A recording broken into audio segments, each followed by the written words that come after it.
தமிழக அரசு வெளியிட்டுள்ள 5 முக்கியமான அறிவிப்புகள். நம்பர் 1, தமிழகத்தில் 4 முதல் 8ஆம் வகுப்பு வரையிலான மாணவர்களுக்கு ஏப்ரல் 15 முதல் 19ஆம் தேதி வரை பள்ளிகளுக்கு விடுமுறை அறிவிக்கப்பட்டுள்ளது. ஏப்ரல் 22, 23ஆம் தேதி நேரடியாக தேர்வு எழுத மட்டும் பள்ளிகளுக்கு வரலாம் என்றும் பள்ளி கல்வித்துறை தெரிவித்துள்ளது.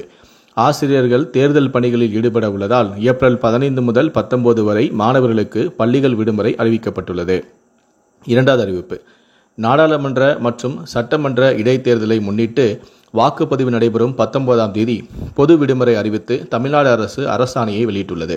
இது குறித்து தமிழ்நாடு அரசு வெளியிட்டுள்ள அரசாணையில், மக்களவைத் தேர்தல் மற்றும் கன்னியாகுமரி மாவட்டம் விளவங்கோடு சட்டமன்ற இடைத்தேர்தலை முன்னிட்டு வாக்குப்பதிவு நடைபெறும் நாளான வரும் 19ஆம் தேதி வெள்ளிக்கிழமை பொது விடுமுறை அறிவித்து அரசாணையை வெளியிட்டுள்ளது.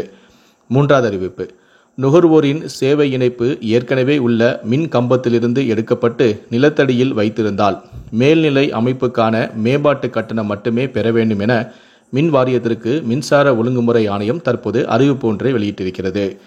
4வது அறிவிப்பு, தெலுங்கு புத்தாண்டு ஏப்ரல் 9ஆம் தேதி அரசு விடுமுறை அன்று பார்வையாளர்கள் வசதிக்காக வண்டலூர் உயிரியல் பூங்கா செயல்படும் என பூங்கா நிர்வாகம் அறிவித்துள்ளது.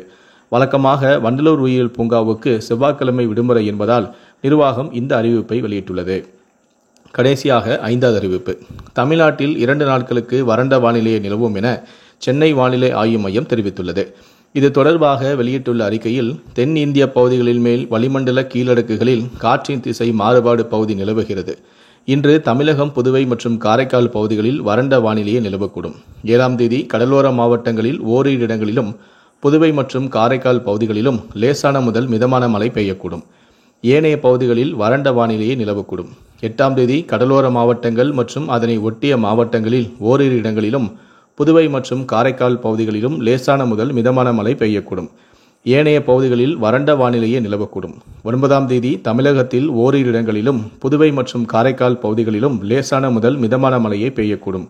10, 11ஆம் தேதிகளில் தமிழகம், புதுவை மற்றும் காரைக்கால் பகுதிகளில் வறண்ட வானிலையே நிலவக்கூடும்.